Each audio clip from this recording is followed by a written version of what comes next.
ਸਤਨਾਮ ਸ੍ਰੀ ਵਾਹਿਗੁਰੂ ਸਾਹਿਬ JIO. ਜਨਮ ਅਸਤ ਅਬ੍ਰਿਧ ਪੁਨ ਬੇਪੁਰਨ ਸ਼ੈਤਾਨ ਨਾਸ। ਖਾਟ ਵਿਕਾਰ ਇਹ ਦੇਹ ਕੇ ਆਤਮ ਸਵਯੰ ਪ੍ਰਕਾਸ਼। ਜਨਮ ਅਸਤ ਅਬ੍ਰਿਧ ਪੁਨ। ਵਾਹਿਗੁਰੂ ਜੀ ਕਾ ਖਾਲਸਾ, ਵਾਹਿਗੁਰੂ ਜੀ ਕੀ ਫਤਿਹ। ਆਪਾਂ ਪੰਜਵਾਂ ਅਧਿਆਇ ਪੜ੍ਹ ਰਹੇ ਹਾਂ। 6 ਜਿਹੜੇ ਆ ਇਹਦੇ ਦੋਹਰੇ ਹੋ ਚੁੱਕੇ ਆ ਤੇ ਥੋੜੀ ਜਿਹੀ ਸੂਖਮ ਵਿਚਾਰ ਆਈ ਸੀ।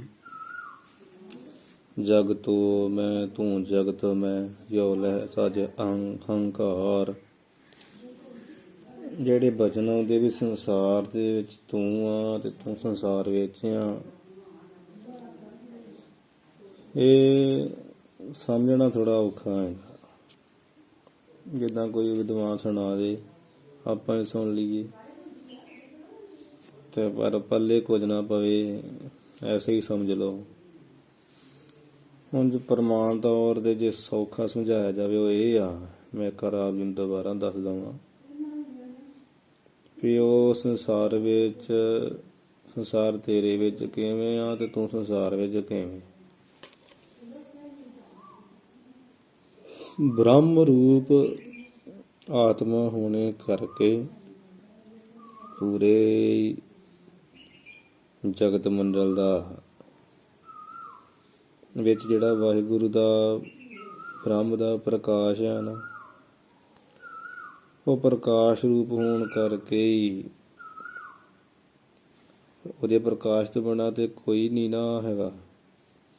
ਪ੍ਰਕਾਸ਼ ਰੂਪ ਹੋਣੇ ਕਰਕੇ ਹੀ ਸੰਸਾਰ ਤੇਰੇ ਵਿੱਚ ਹੈ। ਜਿਹੜਾ ਉਹ ਪ੍ਰਕਾਸ਼ ਹੋਣ ਡਿਆ ਉਹ ਬ੍ਰਹਮ ਦਾ ਸਾਰਿਆਂ ਵਿੱਚ ਆ ਤੇ ਵਿਆਪਕ ਬ੍ਰਹਮ ਹੋਣੇ ਕਰਕੇ ਉਹ ਤੋਂ ਕੋਈ ਬਾਹਰ ਨਹੀਂ।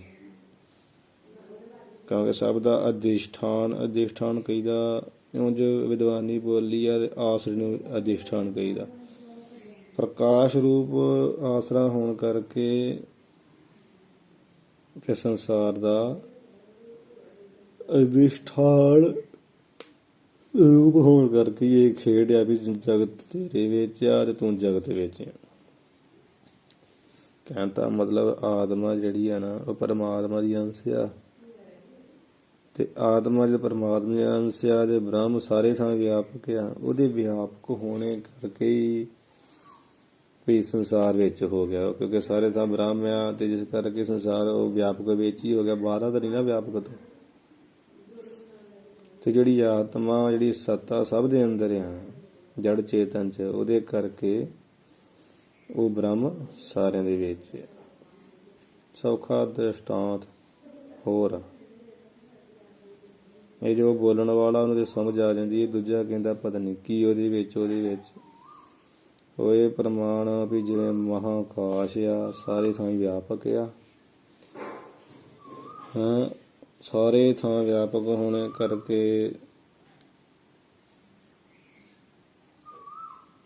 ਜਿਵੇਂ ਘਟਾਕਾਸ਼, ਜਿਵੇਂ ਘੜੇ ਵਿਚਲਾ ਆਕਾਸ਼, ਉਹਦਾ ਨਾਮ ਘਟਾਕਾਸ਼ ਪੈ ਗਿਆ। ਘੜੇ ਵਿੱਚ ਜਿਹੜਾ ਆਕਾਸ਼ ਆ ਉਹਦਾ ਨਾਮ ਘਟਾਕਾਸ਼, ਜਿਹੜਾ ਬਾਹਰੀ ਉਹ ਮਹਾਂਕਾਸ਼ ਆ। ਤੇ ਇਸ ਤਰ੍ਹਾਂ ਉਹ ਜਿਹੜੇ ਘੜੇ ਪਏ ਆ ਉਹ ਮਹਾਂਕਾਸ਼ ਵਿਆਪਕ ਜੀ ਪਏ ਆ ਨਾ। ਹਾਂਜੀ, ਜਿਹੜੇ ਘੜੇ ਮਹਾਂਕਾਸ਼ ਦੇ ਵਿੱਚ ਖਾਲੀ ਥਾਂ 'ਚ ਪਏ ਆ ਉਹ ਤੇ ਹੋ ਗਿਆ ਬ੍ਰਹਮ ਵਿੱਚ। ਮਹਾਂਕਾਸ਼ ਬ੍ਰਹਮ, ਘੜਾ ਹੋ ਗਿਆ ਸੰਸਾਰ। ਘੜੇ ਜਿੰਨੇ ਸੰਸਾਰ, ਮਹਾਂਕਾਸ਼ ਵਿੱਚ ਘੜੇ ਰੂਪੀ ਸੰਸਾਰ ਪਏ ਆ। ਇਸ ਤਰ੍ਹਾਂ ਬ੍ਰਹਮ ਵਿੱਚ ਬ੍ਰਹਮ ਵਿੱਚ ਕੀ ਆ, ਘੜੇ ਪਏ ਮਾਨੋ ਉਹ ਜਗਤ ਦੇ ਜੀਵ ਪਏ। ਇਸ ਤਰ੍ਹਾਂ ਬ੍ਰਹਮ ਵਿੱਚ ਉਹ ਹੈਗਾ ਵਾ ਸੰਸਾਰ, ਜਿਹੜੇ ਘੜੇ ਪਏ। ਮਹਾਂਕਾਸ਼ ਜਿਹੜੇ ਘੜੇ ਪਏ ਨਾ ਹੋ ਗਿਆ ਸੰਸਾਰ।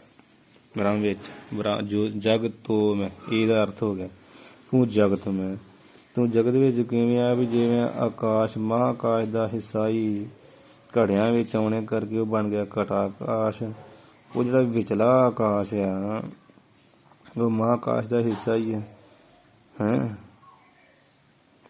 ਤੇ ਵਿਚਲੇ ਘੜੇ ਵਿੱਚ ਆਕਾਸ਼ ਆਉਣੇ ਕਰਕੇ ਘਟਾ ਆਕਾਸ਼ ਨਾ ਪੈ ਗਿਆ ਤੇ ਤੂੰ ਜਗਤ ਮੈਂ। ਇਸ ਤਰ੍ਹਾਂ ਜਿਵੇਂ ਆਕਾਸ਼ ਮਹਾਂਕਾਸ਼ ਘੜੇ ਵਿੱਚ ਆਉਣੇ ਕਰਕੇ ਘਟਾ ਆਕਾਸ਼ ਹੋ ਗਿਆ, ਇਸ ਤਰ੍ਹਾਂ ਵਿਆਪਕ ਬ੍ਰਹਮ ਦਾ ਜਿਹੜਾ ਕੁਝ ਹਿੱਸਾ ਹਿਰਦੇ ਵਿੱਚ ਆਉਣੇ ਕਰਕੇ ਜਾਂ ਸਾਖੀ ਚੇਤਨ ਦੇ ਆਉਣੇ ਕਰਕੇ ਉਹ ਬ੍ਰਹਮ ਅੰਦਰ ਹੋ ਗਿਆ, ਹਿਰਦੇ ਵਿੱਚ ਵੀ ਆ ਤੇ ਵਿਆਪਕ ਰੂਪ ਕਰਕੇ ਬਾਹਰ ਵੀ, ਸਭ ਕੇ ਮੱਧ ਅਲਿਪਤ ਹੋ ਰਿਹਾ। ਇਹ ਸੰਸਾਰ ਦੇ ਵਿੱਚ ਵੀ ਆ, ਸੰਸਾਰ ਤੋਂ ਬਾਹਰ ਵੀ ਆ।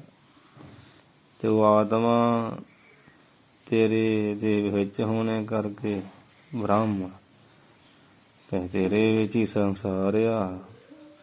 ਸਭ ਦੇ ਅੰਦਰ ਹੀ ਆਤਮਾ, ਇਹ ਉਹ ਇੱਕੋ ਜਿਹੜਾ ਆਤਮਾ ਉਹ ਤੇਰਾ ਰੂਪ ਹੈ। ਕਈ ਸ਼ਾਸਤਰਾਂ ਨਿਆਂ ਵਾਲਿਆਂ ਨੇ ਮੰਨਿਆ ਵੀ ਆਤਮਾ ਵੱਖੋ ਵੱਖਰੇ ਜਿੰਨੇ ਜੀਵਨ ਨੇ ਆਤਮਾ, ਪਰ ਨਹੀਂ। ਵਿਦਾਂਤ ਕਹਿੰਦਾ ਵੀ ਜਿਵੇਂ ਘੜੇ ਦੀ ਆਬਾਦੀ ਕਰਕੇ ਆਕਾਸ਼ ਵੱਖੋ ਵੱਖਰੇ ਨਜ਼ਰੀ ਆਉਂਦੇ ਆ, ਪਰ ਜੇ 100,000 ਘੜਾ ਪਿਆ, 1000 ਘੜਾ ਤੋੜ ਦਿਓ ਤੇ ਮਹਾਂਕਾਸ਼ ਇੱਕ ਹੀ ਰਹਿ ਜਾਂਦਾ। ਉਹ ਜਿੰਨਾ ਚਿਰ ਘੜੇ ਦਿਖਣ ਦੇ ਉਨ ਚਿਰ ਵੱਖੋ ਵੱਖਰੇ ਉਹ ਦਿਖਦੇ ਆ ਵੀ ਇਹ ਆਕਾਸ਼ ਹਨ। ਇੰਨੇ ਘੜੇ ਆਕਾਸ਼, 1000 ਘੜੇ 'ਚ 5000 ਘੜੇ 'ਚ ਆਕਾਸ਼ ਹਿੱਸਾ ਘੜਾ ਆਕਾਸ਼ ਆਖਣਾ, 5000 ਘੜਾ ਆਕਾਸ਼। ਉਹ ਉਪਾਧੀ ਕਰਕੇ ਇਹਨਾਂ ਜਦੋਂ ਘੜਾ ਟੁੱਟ ਗਿਆ ਤੇ ਰਹਿ ਗਿਆ ਇਕੱਲਾ ਮਹਾਂਕਾਸ਼। ਇਸੇ ਤਰ੍ਹਾਂ ਘੜਿਆਂ ਦੀ ਨਿਆਈ ਕੀ ਆ? ਜਗਤ ਜੀਵ। ਮਹਾਂਕਾਸ਼ ਦੀ ਨਿਆਈ ਕੀ ਆ? ਬ੍ਰਹਮ।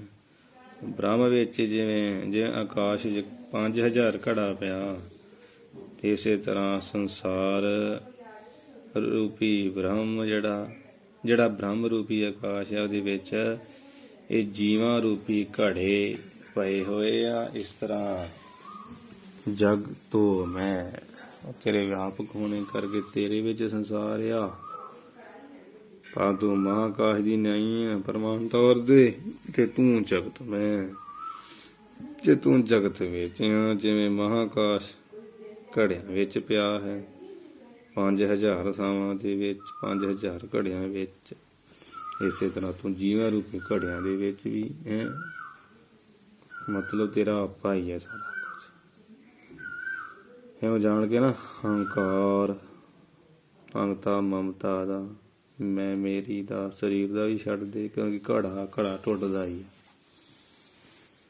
ਮੈਂ ਮੇਰੀ ਸੰਕਲਪ ਦਾ ਛੱਡ ਦੇ ਤੇ ਸੁਖ ਮੈਂ ਅਮਨ ਵਿਹਾਰ, ਤੇਰੇ ਸਾਰੇ ਵਿਹਾਰ ਸੁਖ ਰੂਪੀ ਹੋ ਜਾਣਗੇ ਕੰਮਕਾਰ। ਸੋ ਇਹ ਸੀ ਦੀ ਵਿਚਾਰ।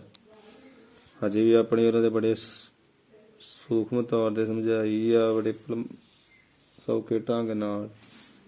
ਬਾਕੀ ਵਿਦਿਆਰਥੀ ਦੀ ਆਪਣੀ ਬੁੱਧੀ ਚਾਹੀਦੀ, ਇਹਦੀ ਜ਼ਰੂਰਤ ਨਹੀਂ ਸੀ ਕੋਈ ਇੰਨੀ, ਫੇਰ ਵੀ ਦੱਸਿਆ ਵਾ ਵੀ ਜਗਤ ਤੋਂ ਮੈਂ, ਤੂੰ ਜਗਤ ਮੈਂ ਕਿਵੇਂ ਆ, ਮਹਾਂਕਾਸ਼ ਤੇ ਘਟਾ ਆਕਾਸ਼ ਦੇ ਬ੍ਰਹਮਾਂਡ ਦੇ ਰਾਹੀਂ। ਉਹ ਅੱਜ ਵਾਲਾ ਪੰਜੜਾ ਪੜੀ। ਜਨਮ ਅਸਤਰ ਬ੍ਰਿਧ ਪੁਨ, ਅਸਤ ਦੇ ਤੱਤੇ ਨੂੰ ਸਿਹਾਰੀ ਹੈ।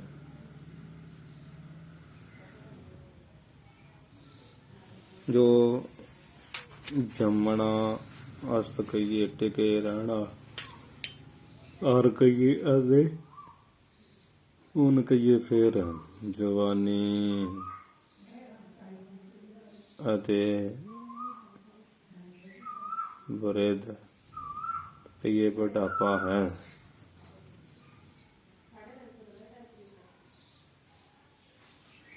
ਵਿਪਰਨ ਸ਼ੈਤਾਨ ਨਾਸ, ਇਉਂ ਵਿਪਰਨ ਕਹੀਏ ਬਦਲਾਵ ਹੁੰਦਾ ਰਹਿੰਦਾ। ਭਾਵ ਜਨਮ ਹੁੰਦਾ, ਫਿਰ ਬਾਲਕ ਅਵਸਥਾ ਤੇ ਕਿਸ਼ੋਰ ਅਵਸਥਾ ਜਿਹੜੀ 11 ਸਾਲ ਦੀ ਹੁੰਦੀ, ਗੈਸਾ ਕਿਸ਼ੋਰ ਤੋਂ ਜਵਾਨੀ ਦੀ ਅਵਸਥਾ, ਜਵਾਨੀ ਤੋਂ ਬੁਢਾਪਾ, ਬੁਢਾਪੇ ਤੋਂ ਮੌਤ। ਵਧਣਾ ਘਟਣਾ ਤੇ ਛੇਵਾਂ ਕੀ ਹੈ ਸਰੀਰ ਦਾ ਤਨ ਕਹੀਏ ਸਰੀਰ ਦਾ ਨਾਸ ਕਹੀਏ ਅੰਤ ਹੋਣਾ ਪਾ ਮੌਤ ਹੋਇਆ। 6 ਵਿਕਾਰ ਠੀਕ ਹੈ ਜੀ। ਉਹ ਕਿਵੇਂ ਵੀ ਜਨਮ ਤੇ ਬਾਲਕ ਅਵਸਥਾ ਬਾਲਕ ਦੇ ਜਿਹੜਾ ਜਨਮ ਵਿੱਚ ਹੀ ਲੈ ਲੈਣਾ, ਬਾਲਕ ਅਵਸਥਾ ਤੋਂ ਕਿਸ਼ੋਰ 3, ਕਿਸ਼ੋਰ ਤੋਂ ਜਵਾਨੀ 4, ਜਨਮ ਤੋਂ ਬਾਲਕ 2, ਬਾਲਕ ਤੋਂ ਕਿਸ਼ੋਰ 3, ਕਿਸ਼ੋਰ ਤੋਂ ਜਵਾਨੀ 4, ਜਵਾਨੀ ਤੋਂ ਵਡੇਪਾ 5ਵਾਂ ਤੇ 6ਵਾਂ ਵਡੇਪੇ ਦਾ ਮੌਤ। ਇਹ 6 ਹੋ ਗਏ। ਹਾਂਜੀ ਸਿੱਧਾ ਜਿਹਾ ਵੀ ਜੰਮਣਾ ਅਸਤ ਕਹੀਏ ਟਿਕੇ ਰਹਿਣਾ 2 ਤੇ ਫਿਰ ਜਵਾਨੀ ਤੇ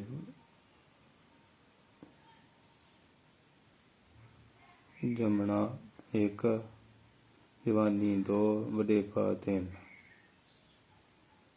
ਤੇ ਵਧਣਾ ਫਿਰ ਵਧਣਾ ਘਟਣਾ 5 ਤੇ 6ਵਾਂ ਸਰੀਰ ਦਾ ਨਾਸ।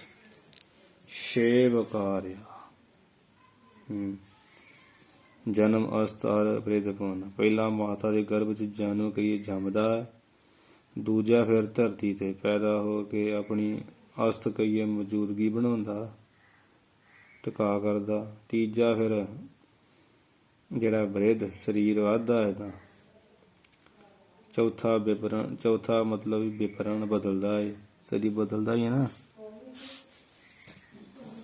ਜਨਮ ਤੋਂ ਬਾਲਕ, ਬਾਲਕ ਤੋਂ ਅਵਸਥਾ, ਕਿਸ਼ੋਰ ਤੇ ਜਵਾਨੀ, ਜਵਾਨੀ ਤੋਂ ਵਡੇਪਾ ਜੋ ਦੱਸਿਆ। ਚੌਥਾ ਮਤਲਬ ਬਦਲਾਅ।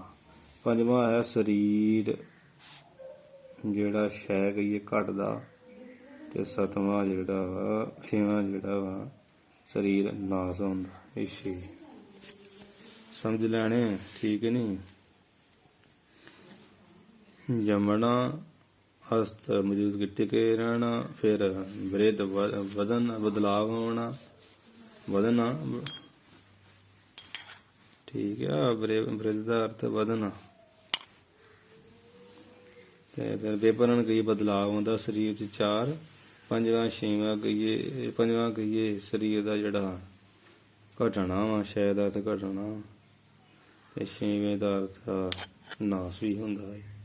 6 ਚੀਜ਼ਾਂ ਹੈ 6 ਵਿਕਾਰ ਆ ਕਿਹਦੇ ਵਿੱਚ ਦੇਹ ਦੇ ਖਟ ਵਿਕਾਰ ਇਹ ਦੇਹ ਕੇ ਇਹ ਕਹੀਏ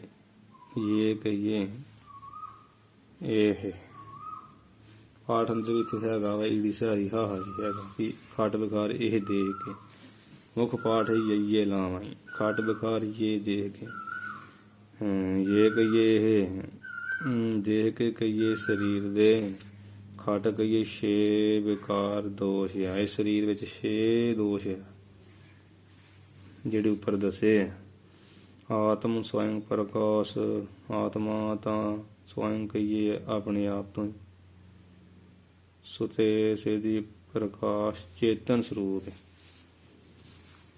ਆਤਮਾ ਵਿੱਚ ਨਾ ਜੰਮਣਾ ਆ ਨਾ ਮੌਜੂਦਗੀ ਆ ਨਾ ਚ ਵਧਣਾ ਆ ਨਾ ਚ ਬਦਲਾਵ ਹੀ ਹੁੰਦਾ ਵਾ ਨਾ ਉਹ ਕਦੇ ਘਟਦਾ ਹੀ ਹੈ ਆਤਮਾ ਤੇ ਨਾ ਨਾਸ ਹੀ ਹੁੰਦਾ। ਉਹਦੇ ਵਿੱਚ ਕੋਈ ਇਹੋ ਜਿਹਾ ਰੋਗ ਨਹੀਂ। ਨਾਨਕ ਪ੍ਰਕਾਸ਼ ਵੀ ਜਨਮ ਅਸਥਾ ਬ੍ਰਿਧ ਪਰਿਣਾਮਾ ਖੀਨ ਹੋਣ ਮਰਨ ਦੁਖ ਧਾਮਾ ਦੇਹ ਦਾ ਦੱਸਿਆ ਵੀ ਤੇ ਕਮਜ਼ੋਰ ਹੋਣਾ ਮਰਨਾ ਤੇ ਦੁੱਖਾਂ ਦਾ ਅਧਿਕਾਰੀ ਹੈ। ਈਸ਼ਵਰ ਦੇ 6 ਗੁਣ ਜਸ ਐਸਵਰਜ ਵੈਰਾਗ ਉਦਾਰ ਲక్ష్ਮੀ ਗਿਆਨ ਸੋ ਪੂਰਨਤਾ। ਉਹਦੇ 'ਚ 6 ਗੁਣ ਆ ਈਸ਼ਵਰ 'ਚ 6 ਵਿਕਾਰ ਆ। 6 ਵਿਕਾਰ ਸਰੀਰ ਦੇ ਗੁਰਪ੍ਰਤਾਪ ਸੂਚਕ ਨਸੇ ਵਿੱਚ ਲਿਖਿਆ ਖਟ ਵਿਕਾਰ ਜਨਮਨ ਅਰ ਮਰਨੇ ਜੰਮਣਾ ਮਰਨਾ 2 ਇਹ ਸਰੀਰ ਕੋ ਦੋਨੋਂ ਵਰਨੇ ਇਹ ਸਰੀਰ ਦੇ ਦੋਨੋਂ ਹੀ ਕਥਨ ਕੀਤੇ ਸ਼ੁਦਾ ਤਰਿਖਾ ਦੋਏ ਪ੍ਰਾਨਨ ਕੇ ਆਈ ਤੇ ਗੁਰਪ੍ਰਤਾਪ ਸੂਚ ਗ੍ਰੰਥ ਸਾਰਾ ਖੋਲ ਕੇ ਲਿਖਿਆ ਈਸ਼ੋ ਦਾ ਭੋਖਿਆ ਤ੍ਰਿਖਾਤੇ ਜਾਂ ਦੋਵੇਂ ਪ੍ਰਾਨਾਂ ਦਾ ਧਰਮ ਆ ਤੇ ਹਰਖ ਸੋਗ ਮਨ ਕੇ ਜੁਗ ਹੇਰ। ਹਰਖ ਖੁਸ਼ੀ ਸੋਗ ਗਾਮੀ ਇਹ ਮਨ ਤੇ ਜੁਗ ਕਹੀਏ ਦੋਵੇਂ ਹੀ ਧਰਮ ਹੈ ਕਹੀਏ। ਦੇਖ ਲਓ ਆਤਮਾ ਸੁਤੇ ਸਿੱਧ ਪ੍ਰਕਾਸ਼ ਹੈ। ਆਤਮਾ 'ਚ ਇਹ ਕੁਝ ਨਹੀਂ ਹੈਗਾ, ਜੰਮਣਾ ਮਰਨਾ ਵਧਣਾ ਘਟਣਾ। ਮਤਲਬ ਸਵੈਂ ਸੁਤੇ ਸਿੱਧ ਪ੍ਰਕਾਸ਼ ਇੱਕ ਰਸ ਆ, ਨਾ ਉਹ ਵੱਧਦਾ ਨਾ ਘਟਦਾ। ਅਚਰਜ ਕਥਾ ਮਹਾਨ ਪ੍ਰਾਤਮਾ ਪਾਲਨ ਕਾ ਰੂਪ। ਅੰਕ ਨੰਬਰ 668 ਦੇ ਤੁਸੀਂ ਸਾਰਾ ਉਹ ਸ਼ਬਦ ਹੀ ਪੜ੍ਹ ਕੇ ਵੇਖ ਲਓ ਆਤਮਾ ਕੀ। ਦੋਹਰਾ ਚਿਦਾਕਾਸ ਅਭੇਦ ਅਮਲ।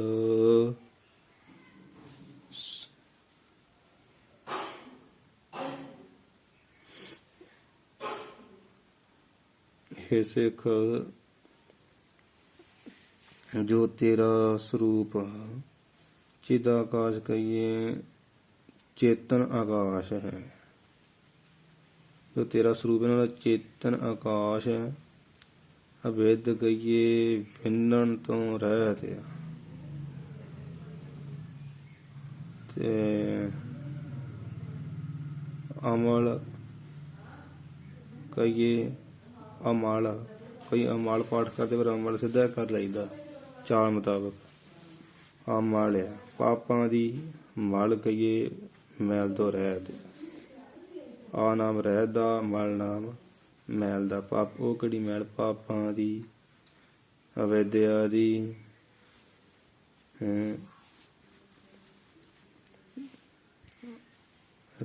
ਅਵਿਦਿਆ ਦੀ, ਦਵੈਸ਼ ਦੀ, ਰਾਗ ਦਵੈਸ਼ ਦੀ। ਠੀਕ ਆ, ਅਵਿਦਿਆ ਦੀ ਤੇ ਪਾਪਾਂ ਦੀ ਮੈਲ ਤੋਂ ਰਹਿਤ। ਸ਼ਾਂਤ ਏਕ ਤਵ ਰੂਪ ਅਤੇ ਏਕ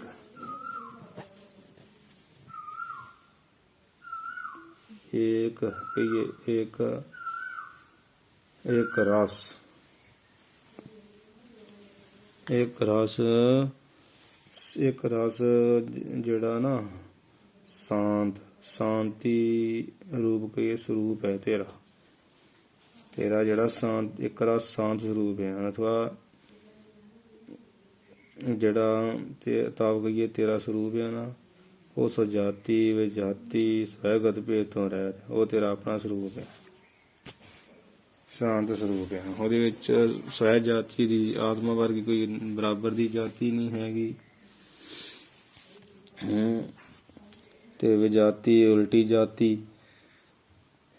ਸਵੈਗਤ ਭੇਦ ਹੁੰਦਾ ਜਿਹੜਾ ਆਪਣੇ ਆਪ ਸਰੀਰ ਦਾ, ਜਿਵੇਂ ਭੇਦ ਆ ਅੱਖਾਂ ਅੰਦਰ ਜੇ ਆ ਨੱਕ ਬਾਹਰ ਆ।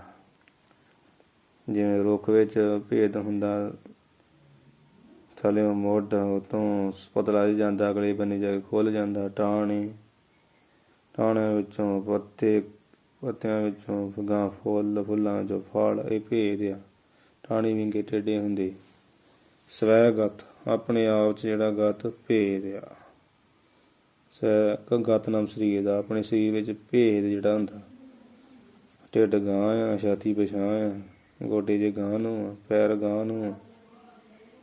ਜਿਵੇਂ ਹਰਕਾਂ ਜੀਆਂ ਵੇਖੋ ਕਿੱਦਾਂ ਨਿਕਲੀਆਂ ਹੋਈਆਂ, ਮੋਢੇ 'ਚ ਨਿਕਲੇ ਹੋਏ। ਇਹ ਕੰਨ ਬਾਹਰ ਆ, ਅੱਖਾਂ ਅੰਦਰ ਆ। ਇਹ ਗਾਤ ਸਰੀਰ ਆ। ਸਵੈ ਆਪਣਾ ਆਪਣੇ ਸਰੀਰ ਵਿੱਚ ਜਿਵੇਂ ਭੇਦ ਆ ਨਾ, ਇਹ ਸਵੈਗਤ ਭੇਦ ਤੋਂ ਰਹਿਤ ਆ ਤੇਰਾ ਸਰੂਪ। ਸਜਾਤੀ ਹੁੰਦੀ ਜਿਵੇਂ ਆਪਾਂ ਵੀ ਜੱਟ ਆ, ਅਗਲੇ ਵੀ ਜੱਟ ਆ, ਉਹ ਸਵੈ ਜਾਤੀ। ਵਿਜਾਤੀ ਹੁੰਦੀ ਜਿਵੇਂ ਆਪਾਂ ਜੱਟ ਸਿੱਖਿਆ, ਅਗਲੇ ਬੰਨੇ ਮਜ਼੍ਹਬੀ ਸਿੱਖਿਆ। ਇਸ ਤਰ੍ਹਾਂ ਮਤਲਬ ਆਤਮਾ ਦਾ ਕੋਈ ਸਵੈ ਜਾਤੀ ਰੂਪ ਨਾ ਵਿਜਾਤੀ ਉਲਟਾ ਜਿਹੜਾ ਤੇ ਆਤਮਾ ਦੇ ਤੇ ਕੋਈ ਜਾਤ ਹੀ ਨਹੀਂ। ਉਹਦੇ ਚੱਕਰ ਚਿਹਨ ਵਰਨ ਜਾਤ ਅਰ ਪਾਤ ਨਹਿਣ ਜੇ। ਇਸ ਤਰ੍ਹਾਂ ਜਿਹੜਾ ਸਰੂਪ ਬ੍ਰਹਮ ਪਰਮੇਸ਼ਰ ਨਾ ਸਜਾਤੀ ਵਿਜਾਤੀ ਸਵੈਗਤ ਭੇਦ ਤੋਂ ਰਹਿਤ। ਜਿਵੇਂ ਬ੍ਰਾਹਮਣ ਦੇ ਨਾਲ ਹੋਰ ਬ੍ਰਾਹਮਣ ਦੇ ਉਹ ਜਾਤੀਆਂ ਦੇ ਕਿੰਨੇ ਜਾਣੇ ਹੁੰਦੇ ਆ। ਬ੍ਰਾਹਮਣ ਤੋਂ ਉਲਟੀ ਜਾਤੀ ਕੀ ਹੈ? ਖੱਤਰੀ। ਇਸ ਤਰ੍ਹਾਂ ਉਹ ਪਰਮੇਸ਼ਰ ਮਤਲਬ ਕਿ ਆਪਣੀ ਕੋਈ ਜਾਤ ਨਹੀਂ ਆ, ਜਿਸ ਕਰਕੇ ਸਵੈ ਜਾਤੀ ਦਾ ਨਾਲ ਦਾ ਕੋਈ ਹੈ ਨਹੀਂ ਹੈ। ਵਿਜਾਤੀ ਕੋਈ ਉਹਦੀ ਉਲਟੀ ਜਾਤੀ ਤੋਂ ਉਹ ਤੇ ਬਰਾਬਰ ਦਾ ਹੈ ਨਹੀਂ, ਉਹ ਵੀ ਨਹੀਂ ਹੈਗੀ। ਸਵੈਗਤ ਵੀ ਪਰਮੇਸ਼ਰ 'ਚ ਕੋਈ ਭੇਦ ਨਹੀਂ ਆਪਣੇ ਆਪ 'ਚ। ਇਹ ਮਤਲਬ ਇੱਕ ਰਸ ਸ਼ਾਂਤ ਸਰੂਪ ਆ। ਸ਼ਾਂਤੀ ਦਾ ਰਸ ਆ ਵੀ ਇੱਕ ਰਸ ਤੇਰਾ ਸ਼ਾਂਤ ਸਰੂਪ ਆ। ਤੇ ਚਿਦਾਕਾਸ਼, ਚਿਦ ਨਾਮ ਦਾ ਚੇਤਨ ਦਾ ਕੰਨਾਂ ਵਿੱਚ ਨਿਕਲਣਾ ਜਾਂ ਦਦੇ ਵਿੱਚ ਆਣਾ, ਨਿਕਲ ਕੇ ਬਣ ਜਾਣਾ ਆਕਾਸ਼। ਮਤਲਬ ਤੇਰਾ ਜਿਹੜਾ ਸਰੂਪ ਆ ਚਿਦਾ ਚੇਤਨ ਆਕਾਸ਼।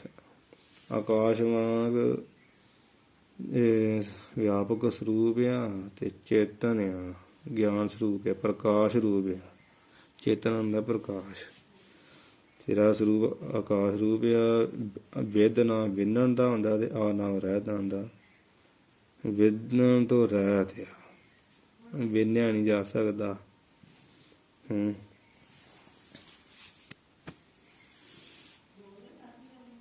ਉਹ ਆਤਮਾ ਵਿੱਚ ਕੋਈ ਤਲਵਾਰਾਂ ਛੁਰੇ ਨਹੀਂ ਲੰਘ ਸਕਦੇ। ਅਵਿਧ ਵਿੰਨਣ ਤੋਂ ਰਹਿਤ ਤੇ ਅਮਲ ਪਾਪਾਂ ਦੀ ਮੈਲ ਤੋਂ ਰਹਿਤ ਆ, ਜਾਂ ਮੋਹ ਦੀ ਮੈਲ ਤੋਂ ਰਹਿਤ ਆ, ਮਾਇਆ ਦੀ, ਅਵਿਦਿਆ ਦੀ, ਸਾਰੀਆਂ ਮੈਲਾਂ ਤੋਂ ਰਹਿਤ ਆ।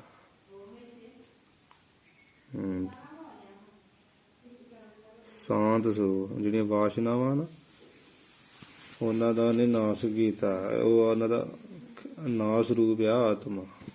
ਇਸ ਕਰਕੇ ਸ਼ਾਂਤ ਸਰੂਪ, ਏਕਤਾ ਰੂਪ ਹੈ। ਇੱਕ ਐਸਾ ਹੀ ਤੇਰਾ ਰੂਪ ਹੈ। ਮਤਲਬ ਤੂੰ ਬ੍ਰਹਮ ਸਰੂਪ ਹੈ। ਉਹਦੇ ਵਿੱਚ ਜਨਮ ਮਰਨ ਕਿਤ ਸੰਭਵ ਹੈ। ਇਸ ਲਈ ਉਸ ਵਿੱਚ ਜਿਹੜਾ ਜਨਮ ਜੰਮਣਾ ਆ, ਮਰਨ ਮਰਨਾ ਆ, ਕਿਤ ਸੰਭਵ ਹੈ। ਕਿਸ ਤਰ੍ਹਾਂ ਕਿਤ ਕਈ ਕਿਸ ਤਰ੍ਹਾਂ ਸੰਭਵ ਹੈ, ਬਣ ਸਕਦਾ, ਹੋ ਸਕਦਾ। ਭਲੀ ਪ੍ਰਕਾਰ ਸੰਗ ਨਾ ਭਲੀ ਪ੍ਰਕਾਰ ਭਵੇ ਕਹੀਏ, ਹੋ ਸਕਦਾ ਭਲੀ ਪ੍ਰਕਾਰ ਹੋ ਸਕਦਾ। ਕਿਤ ਕਹੀਏ ਕਿਸ ਤਰ੍ਹਾਂ ਭਾਵ ਨਹੀਂ ਬਣ ਸਕਦਾ। ਜਦੋਂ ਹੈ ਹੀ ਉਹ ਇੱਕ ਰਸ, ਬਿੰਨਣ ਤੋਂ ਹੀ ਰਹਿ। ਕਿਤ ਹੰਕਾਰ ਅਨੂਪ, ਉਪਮਾ ਤੋਂ ਰਹਿਤ। ਅਨੂਪ ਕਹੀ ਉਪਮਾ ਤੋਂ ਰਹਿਤ। ਆਤਮ ਸਰੂਪ ਵਿੱਚ ਮੈਂ ਜੰਮਦਾ ਮਰਦਾ ਹਾਂ। ਇਹ ਜਿਹੜਾ ਹੰਕਾਰ ਹੰਗਤਾ ਕਾਤ ਕੇਤ ਕਹੀਏ ਕਿਵੇਂ ਬਣ ਸਕਦੀ। ਕੇਤ ਦਾ ਅਰਥ ਕਿਵੇਂ ਬਣ ਸਕਦੀ, ਭਾਵ ਨਹੀਂ ਬਣ ਸਕਦੀ, ਕਿਉਂਕਿ ਸਾਰਾ ਕੁਝ ਸਰੀਰ ਨਾਲ ਸੰਬੰਧਿਤ। ਜੰਮਣਾ ਮਾਰਨਾ ਸਰੀਰ ਦਾ ਧਰਮ ਹੈ। ਇਹ ਜਿਹੜਾ ਹੰਕਾਰ ਉਪਮਾ ਤੋਂ ਰਹਿਤ, ਜਿਹੜਾ ਤੇਰਾ ਆਤਮ ਸਰੂਪ ਆ, ਉਹਦੇ ਵਿੱਚ ਜਿਹੜਾ ਹੰਕਾਰ ਇਹ ਕਰਨਾ ਮੈਂ ਜੰਮਦਾ ਹਾਂ, ਮੈਂ ਮਰਦਾ ਹਾਂ, ਮੈਂ ਦੁਖੀ ਸਖੀ ਹਾਂ, ਕਿਤ ਇਹ ਕਿਵੇਂ ਸੰਭਵ ਹੈ, ਬਣ ਸਕਦਾ, ਕਦੀ ਨਹੀਂ ਬਣ ਸਕਦਾ। ਕਿਉਂਕਿ ਦੁਖੀ ਸੁਖੀ ਤੇ ਮਨ ਹੈ, ਜੰਮਣ ਮਰਨ ਸਰੀਰ ਵਿੱਚ, ਭੁੱਖ ਤੇ ਪ੍ਰਾਣਾ ਵਿੱਚ ਹੈ। ਉੱਥੇ ਦੱਸ ਹੈ ਦੇਹ ਦੇ ਵਿਕਾਰ, ਤੇਰੀ ਆਤਮਾ ਵਿੱਚ ਐਸਾ ਨਹੀਂ ਹੈ। ਉਹ ਤੇ ਸੁਤੇ ਸਿਤ ਪ੍ਰਕਾਸ਼ ਅਵਿਦਿਆ। ਚਿਦਾਕਾਸ਼ ਦਾ ਅਰਥ ਆ ਵੀ ਚੇਤਨ ਆਕਾਸ਼। ਭਾਵ ਜੇ ਆਕਾਸ਼ ਵਿਆਪਕ ਹੈ ਨਾ, ਇਹ ਤੇਰਾ ਚੇਤਨ ਵਿਆਪਕ ਆ, ਸਾਰਿਆਂ ਵਿੱਚ ਪਰਿਪੂਰਨ ਆ। ਸਭ ਵਿੱਚ ਪਰਿਪੂਰਨ ਹੁੰਦਿਆਂ ਹੋਇਆਂ ਵੀ ਜੰਮਣ ਮਰਨ ਤੋਂ ਰਹਿਤ, ਦੁੱਖ ਸੁੱਖ ਤੋਂ ਰਹਿਤ। ਦੇਖੇ ਭੋਗ ਅਸਥਾਨ ਤਨ,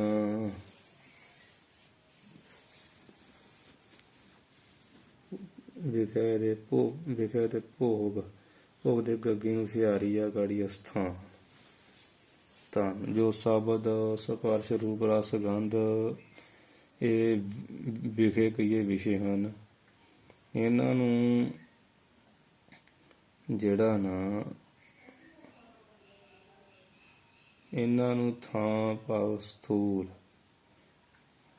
ਤਨ ਕਹੀਏ ਸਰੀਰ,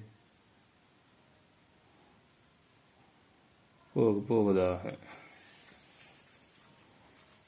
ਜਿਹੜੇ ਪੰਜ ਵਿਸ਼ੇ ਨਾ ਸ਼ਬਦ ਸਪਰਸ਼ ਰੂਪ ਰਸ ਗੰਧ, ਇਹਨਾਂ ਨੂੰ ਜਿਹੜਾ ਨਾ ਭੋਗਣ ਵਾਲਾ ਸਥਾਨ, ਇਹ ਵਿਸ਼ਿਆਂ ਨੂੰ ਜਿਹੜਾ ਭੋਗ ਸਥਾਨ, ਜਿਹੜਾ ਭੋਗ ਸਥਾਨ ਹੈ ਨਾ ਉਹ ਸਰੀਰ, ਅਸਥੂਲ ਸਰੀਰ।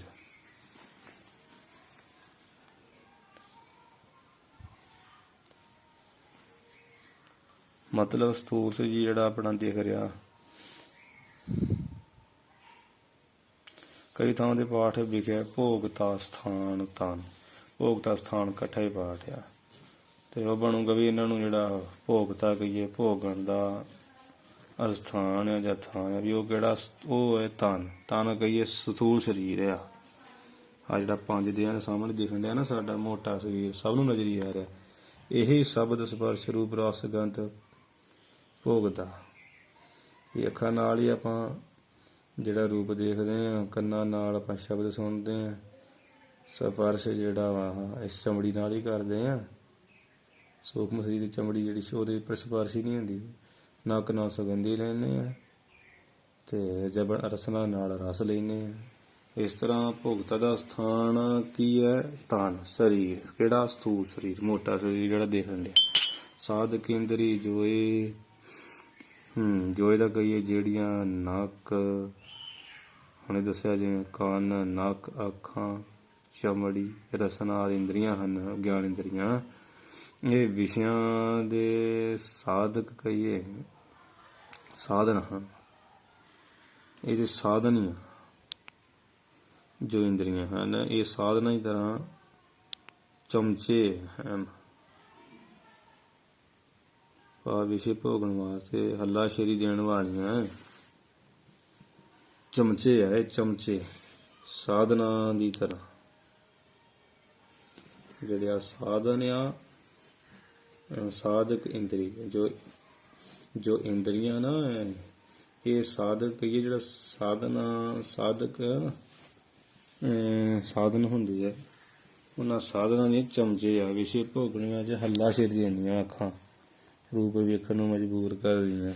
ਮਨ ਦੀ ਬਿਰਤੀ ਨਿਕਲ ਕੇ, ਮਨ ਦੀ ਬਿਰਤੀ ਅੱਖਾਂ ਨਾਲ ਹੀ ਨਿਕਲੀ ਹੈ, ਰੂਪ ਦੇਖਦੀ ਫਿਰ ਹੱਲਾਸ਼ੇਰੀ ਦਿੰਦੀ ਹੈ। ਬਹੁਤ ਰੂਪ ਹੈ। ਇਸ ਤਰ੍ਹਾਂ ਇਹ ਹੈਗੀਆਂ।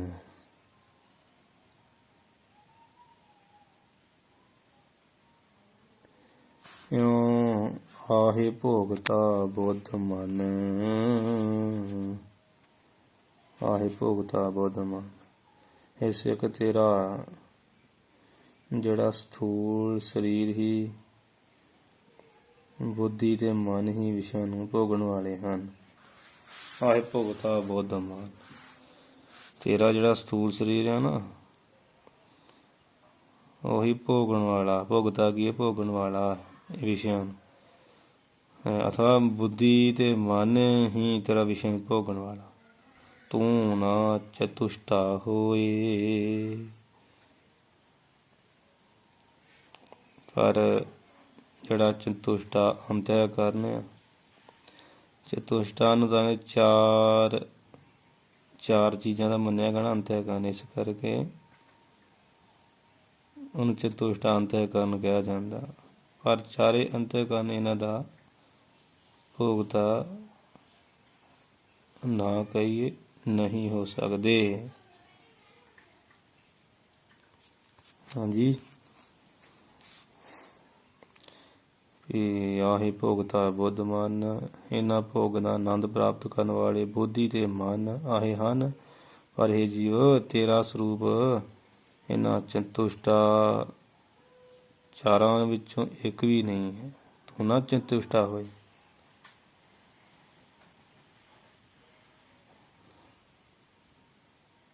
ਆ ਜਿਹੜਾ ਚਤੁਸ਼ਟਾ ਅੰਤःਕਰਨ ਹੈ ਨਾ, ਇਹਨਾਂ ਦਾ ਭੋਗਤਾ ਤੂੰ ਨਹੀਂ ਹੈ, ਤੂੰ ਨਹੀਂ ਹੈਗਾ। ਠੀਕ ਹੈ,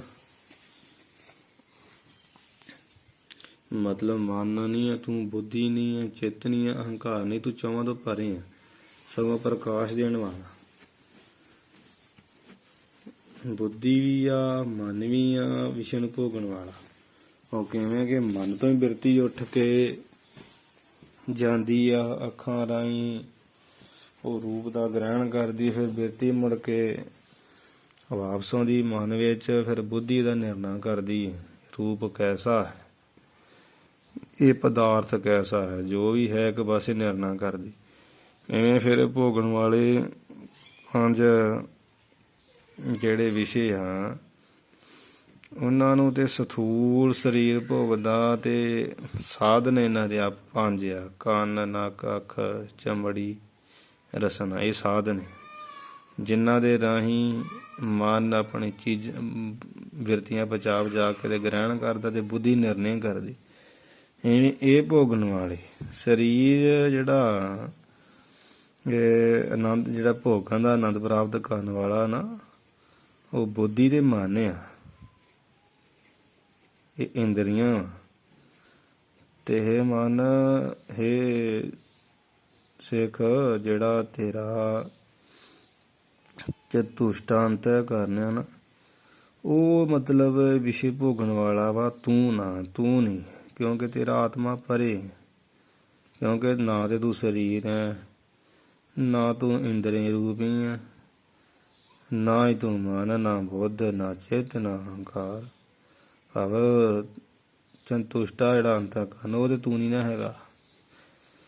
ਮਨ, ਬੁੱਧ, ਚਿੱਤ, ਅਹੰਕਾਰ ਨਹੀਂ, ਤੂੰ ਤੇ ਸਗੋਂ ਮਨ ਨੂੰ ਵੀ ਪ੍ਰਕਾਸ਼ਨ ਵਾਲਾ, ਬੁੱਧੀ ਨੂੰ ਵੀ, ਚਿੱਤ ਨੂੰ ਵੀ, ਅਹੰਕਾਰ ਨੂੰ ਵੀ। ਕਿਉਂਕਿ ਬੰਦਾ ਕਹਿੰਦਾ ਨਾ ਮੇਰਾ ਮਨ, ਉਹ ਜਿਹੜਾ ਕਹਿੰਦਾ ਨਾ ਮੇਰਾ ਮਨ, ਉੱਤੇ ਕਹਿਣ ਵਾਲਾ ਬੈਠਾ ਮੇਰਾ ਮਨ, ਕਦੀ ਇਹ ਤਾਂ ਨਹੀਂ ਕਿਹਾ ਵੀ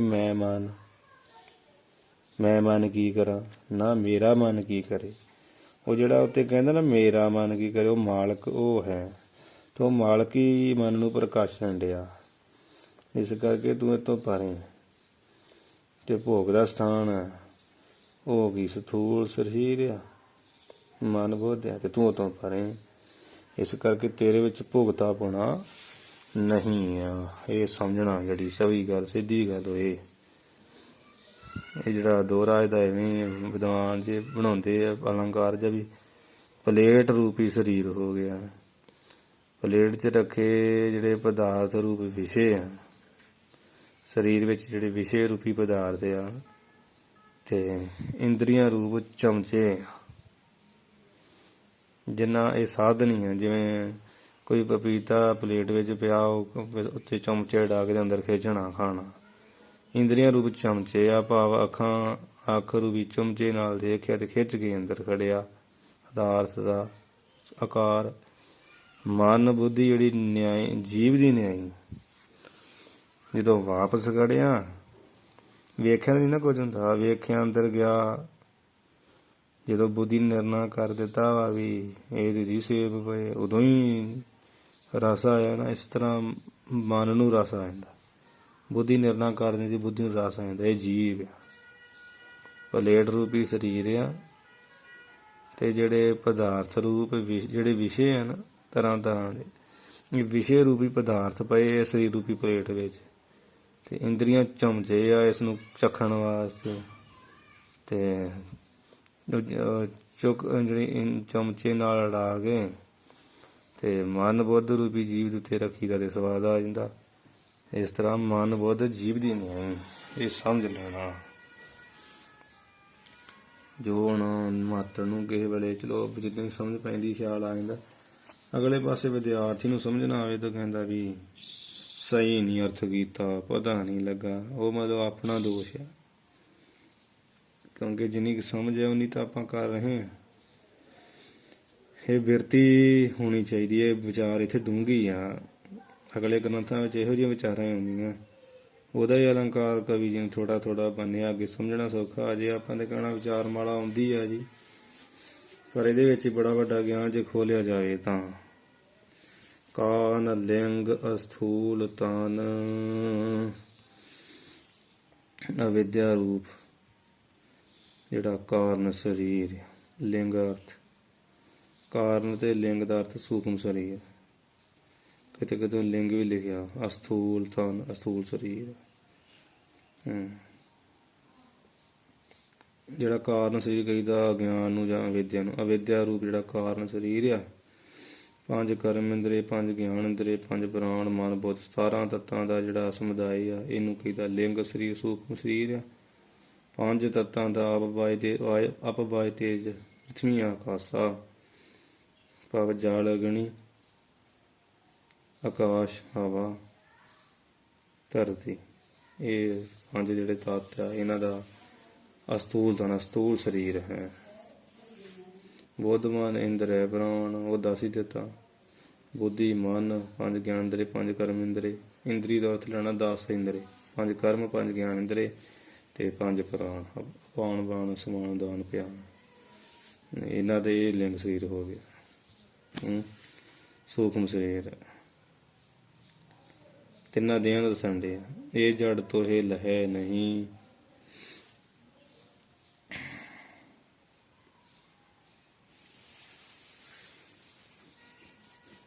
ਪੰਜ ਪ੍ਰਾਣ ਕਿਹੜੇ ਅੱਗੇ ਗ੍ਰੰਥ ਜਾਊਗਾ। ਉਹ ਪਾਣ ਆ, ਆਪਾਣ ਆ, ਉਦਿਆਨ ਆ, ਸਮਾਨ ਆ, ਬਿਆਨ। ਇਹ 5 ਪ੍ਰਾਣ।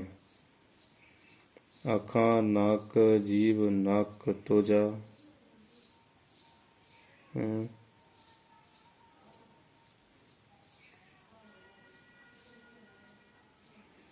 ਇਹ ਗਿਆਨ ਇੰਦਰੀਆ। 5 ਕਰਮ ਇੰਦਰੀ, ਗੁਦਾ, ਉਪਸਥ। ਉਪਸਥ ਜਿੱਥੇ ਪਿਸ਼ਾਬ ਕਰੀਦਾ, ਗੁਦਾ ਜਿੱਥੇ ਲੈਟਰਿਨ ਕਰੀਦੀ ਹੈ, ਚਰਨ ਆ, ਹੱਥ ਆ, ਤੇ ਵਾਕ ਆ ਜਿਹੜਾ ਜ਼ੁਬਾਨ 'ਚ ਨਿਕਲਦਾ। 5 ਪ੍ਰਾਣ ਕਰਮ ਇੰਦਰੀ।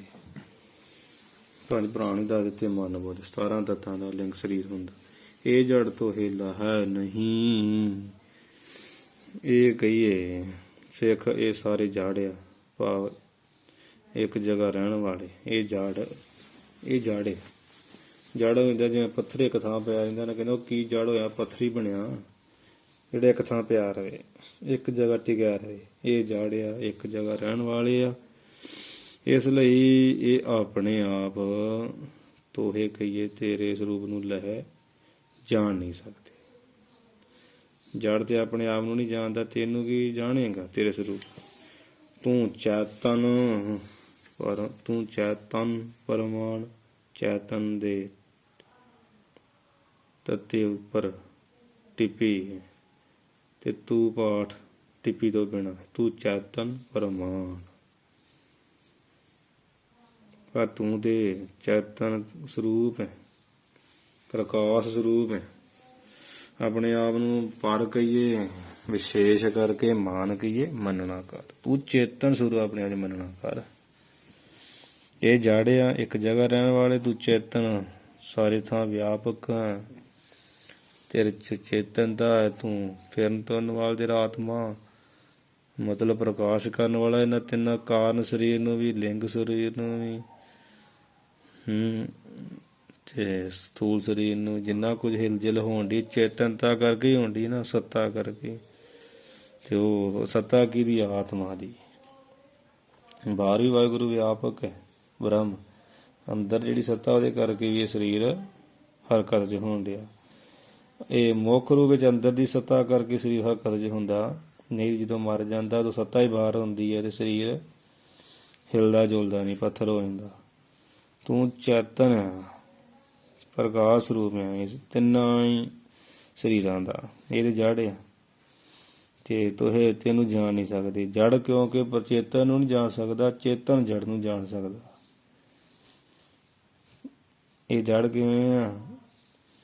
ਉਦੋਂ 5 ਕਰਮ ਇੰਦਰੀ, ਗਿਆਨ ਇੰਦਰੀ ਸਭ ਕੁਝ ਹੀ ਹੁੰਦਾ ਮੋਟੇ ਰੂਪ ਵਿੱਚ ਸਥੂਲ ਸਰੀਰ 'ਚ, ਜਦੋਂ ਦੇਹ ਮਰ ਜਾਂਦੀ। ਪਰ ਉਹ ਵੇਖੋ ਅੱਖਾਂ ਵੀ ਦੇਖ ਭਾਵੇਂ ਖੋਲ ਛੱਡੋ ਨਹੀਂ ਦੇਖ ਸਕਦੀਆਂ, ਹੱਥ ਕਿਰਿਆ ਨਹੀਂ ਕਰ ਸਕਦੇ, ਪੈਰ ਚੱਲ ਨਹੀਂ ਸਕਦੇ। ਜੜ ਹੋਇਆ ਹੁੰਦਾ ਨਾ ਪੱਥਰ, ਸੱਤਾ ਬਾਹਰ ਹੋਣੇ ਕਰਕੇ। ਜਿੰਨਾ ਚਿਰ ਸੱਤਾ ਉਹਨਾਂ ਚਿਰ ਹੀ ਉਹ ਕੰਮ ਕਰਦੇ। ਤੇ ਜਿਹੜਾ ਸੂਖਮ ਸਰੀਰ ਆ, 5 ਕਰਮ ਇੰਦਰੀ, ਗਿਆਨ ਇੰਦਰੀ, ਮਨ, ਬੁੱਧ, 5 ਪ੍ਰਾਣ, ਉਹ ਵੀ ਸਾਰੇ ਜੜ ਆ। ਉਹ ਜੜ ਹੋਣੇ ਕਰਕੇ ਉਹ ਵੀ ਜਾਣ ਨਹੀਂ ਸਕਦੇ। ਉਹਨਾਂ ਵਿੱਚ ਸੱਤਾ ਹੁੰਦੀ ਹੈ ਤੇ ਉਹ ਡਾ ਕੇ ਸੱਤਾ ਹੀ ਲੈ ਕੇ ਜਾਂਦੀ ਹੈ, ਪਰ ਲੋਕ ਦੇ ਵਿੱਚ ਲਿਖਾ ਜੋਖਾ ਨਹੀਂ ਹੁੰਦਾ। ਇਸ ਪ੍ਰਕਾਰ ਇਹ ਜੜ ਅਵਿਦਿਆ, ਅਗਿਆਨ ਤੇ ਹੈ ਹੀ ਪਹਿਲਾਂ ਜੜ। ਮਾਇਆ ਹੀ ਜੜ ਆ। ਜੜ ਤੋਂ ਹੀ, ਮਾਇਆ ਤੋਂ ਇਹ ਸਰੀਰ ਬਣਿਆ। ਚੇਤਨ ਤੇ ਬ੍ਰਾਹਮੀ, ਬਾਕੀ ਅਗਿਆਨ ਜਿਹੜਾ ਉਹ ਜੜ ਹੈ। ਫਿਰ ਜੜ ਤੋਂ ਹੀ ਅਗਿਆਨ, ਅਵਿਦਿਆ ਕਹਿ ਲਓ, ਅਗਿਆਨ ਕਹਿ ਲਓ, ਉਹ ਤੋਂ ਕਾਰਨ ਸਰੀਰ ਹੈ। ਕਾਰਨ ਦਾ ਮਤਲਬ ਦਾ ਜਿਹਦੇ ਕਾਰਨ 2 ਸਰੀਰ ਹੋਰ ਹੋਏ ਆ, ਲਿੰਗ ਸਰੀਰ, ਸਥੂਲ ਸਰੀਰ। ਜਦੋਂ ਜਿਹੜਾ ਮੁੱਖ ਆ ਉਹੀ ਜੜ ਆ, ਕਾਰਨ ਸਰੀਰ। ਫਿਰ ਸਥੂਲ ਸਰੀਰ ਕਿੱਥੋਂ? ਸੂਖਮ ਸਰੀਰ ਕਿੱਥੋਂ ਚੇਤਨ ਹੋ ਸਕਦਾ, ਉਹ ਵੀ ਜੜ ਹੈ। ਤੇ ਸਥੂਲ ਸਰੀਰ ਤੋਂ ਸੂਖਮ ਸਰੀਰ ਤੋਂ ਸਥੂਲ ਸਰੀਰ ਬਣਿਆ, ਇਹ ਵੀ ਜੜ ਹੈ। ਪੰਜ ਤੱਤ ਵੀ ਜੜ ਹੈ। ਇਹਨਾਂ ਸਾਰਿਆਂ ਨੂੰ ਪ੍ਰਕਾਸ਼ਨ ਵਾਲਾ ਚੇਤਨ ਆ, ਤੂੰ ਉਹ ਚੇਤਨ ਆ ਵਿਸ਼ੇਸ਼ ਕਰਕੇ ਮੰਨ ਲਾ। ਤੇ ਇਹ ਜੜ ਆ, ਤਿੰਨੇ ਸਰੀਰ ਇਹ ਤੈਨੂੰ ਨਹੀਂ ਜਾਣ ਸਕਦੇ। ਇਸ ਤਰ੍ਹਾਂ ਹੈ। ਪ੍ਰਮਾਣ ਵਿਸ਼ੇਸ਼ ਕਰਕੇ ਮੰਨ ਲਾ ਜਾਂ ਮੰਨੀ ਦਾ ਹੈ। ਤੂੰ ਚੇਤਨ ਬ੍ਰਹਮ ਸਰੂਪ ਆ। ਏਕ ਤੰਤ ਮੈਂ ਤ੍ਰਿਗੁਣਤਾ, ਜਿਵੇਂ ਹੁਣ ਵੀ ਖੋਲਣ ਦੇ, ਜਿਵੇਂ ਏਕ ਕਹੀਏ ਇੱਕ ਹੀ ਤਰ੍ਹਾਂ ਦੇ, ਤੰਤ ਕਹੀਏ ਧਾਗੇ, ਮੈਂ ਕਹੀਏ ਵਿੱਚ, ਤ੍ਰਿਗੁਣਤਾ ਤਿੰਨ ਤਰ੍ਹਾਂ ਦੇ ਰੰਗ ਗੁਣ ਰੂਪ ਹੁੰਦੇ। ਭਾਵ ਜਿਵੇਂ ਤਿੰਨ ਧਾਗਿਆਂ ਵਿੱਚ ਚਿੱਟਾ, ਪੀਲਾ ਤੇ ਲਾਲ ਤਿੰਨ ਰੰਗ ਹੁੰਦੇ ਆ। ਤੇ ਇਸ ਨੂੰ ਵਿਆਹ ਵਿੱਚ ਵਰਤਣ ਵਾਲੇ ਮੌਲੀ ਜਾਂ ਖਮਣੀ ਕਹਿੰਦੇ। ਇਹ ਤਿੰਨ ਰੰਗਾਂ ਦੇ ਧਾਗੇ ਅਰਜ ਗ੍ਰੰਥ ਬਹੁ ਭਾਏ। ਅਰਜ ਦੇ ਝੱਜੇ ਨੂੰ ਸਿਹਾਰੀ ਪਾਉਣੀ, ਗ੍ਰੰਥ ਪਾੜ ਗੱਗੇ ਸਿਹਾਰੀ ਉੱਤੇ ਟਿੱਪੀ, ਪੈਰ 'ਚ ਰਾਰਾ ਥੱਥਾ, ਇਵੇਂ ਕਰਨਾ। ਤਿੰਨਾਂ ਰੰਗਾਂ ਦੇ ਧਾਗੇ ਅਰਜ ਕਹੀਏ ਉਲਝ ਕੇ, ਗ੍ਰੰਥ ਕਹੀਏ ਗੰਢਾਂ ਦੇ ਰੂਪ ਵਿੱਚ ਬਹੁਤ ਭਾਏ ਕਈ ਤਰ੍ਹਾਂ ਦੇ ਦਿਸਦੇ। ਅਰਜ ਕਹੀਏ ਉਲਝ ਕੇ, ਭਾਵ ਆਪਸ ਵਿੱਚ ਮਿਕਸ ਜੇ ਹੋਏ ਜਾਂਦਾ। ਤਾਂ ਮਿਕਸ ਜੇ ਹੋਣੇ ਕਰਕੇ ਜੋ ਗ੍ਰੰਥ ਗੰਢਾਂ ਪਈਆਂ ਹੁੰਦੀਆਂ, ਵਿੱਚੋਂ ਮੋੜ ਘੋੜ ਜੇ ਚਾੜੇ ਹੁੰਦੇ, ਜਿਵੇਂ ਮੀਡੀ ਕੀਤੀ ਹੁੰਦੀ। ਬਹੁਤ ਭਾਏ ਬਹੁਤ ਤਰ੍ਹਾਂ ਦੇ ਦਿਸਦੇ। ਏਕ ਤੰਤ, ਇੱਕ ਤੰਤ ਕਹੀਏ ਧਾਗਾ, ਉਹ ਧਾਗੇ ਦੇ ਤ੍ਰਿਗੁਣਤਾ ਤਿੰਨ ਗੁਣ ਹੁੰਦੇ। ਤਿੰਨਾਂ ਰੰਗਾਂ ਕਰਕੇ ਤਿੰਨ ਰੂਪ ਵਾਲੇ ਦਿਖਦੇ। ਇਸੇ ਤਰ੍ਹਾਂ ਹੀ ਇੱਕ ਬ੍ਰਹਮ ਰੂਪ ਧਾਗਾ, ਉਹ ਬ੍ਰਹਮ ਰੂਪ ਧਾਗੇ ਦੀ ਸੱਤਾ ਪਾ ਕੇ ਤਿੰਨ ਗੁਣ ਜਿਹੜੇ ਆ ਨਾ, ਰਜੋ ਗੁਣ, ਤਮੋ ਗੁਣ, ਸਤੋ ਗੁਣ, ਇਹ ਤਿੰਨ ਗੁਣਾਂ ਵਾਲੀਆਂ ਸੁਭਾਅ, ਤਿੰਨ ਗੁਣਾਂ ਸੁਭਾਅ ਵਾਲੀਆਂ ਨਾਨਾ ਤਰ੍ਹਾਂ ਦੀਆਂ ਜੀਵ ਰੂਪ ਗੰਢਾਂ ਬਣੀਆਂ ਹੈ। ਉਹ ਤਰ੍ਹਾਂ ਤਰ੍ਹਾਂ ਦੇ ਰੂਪ ਵਿੱਚ ਦਿਸਦੇ। ਠੀਕ ਆ ਜੀ। ਇੱਕ ਧਾਗੇ ਤੋਂ ਬਹੁਤੀਆਂ ਗੰਢਾਂ ਰੰਗਾਂ ਰੰਗਾਂ ਦਿਸ ਪਈਆਂ। ਤੈਸੇ ਸੋਧ ਸਰੂਪ ਮੈਂ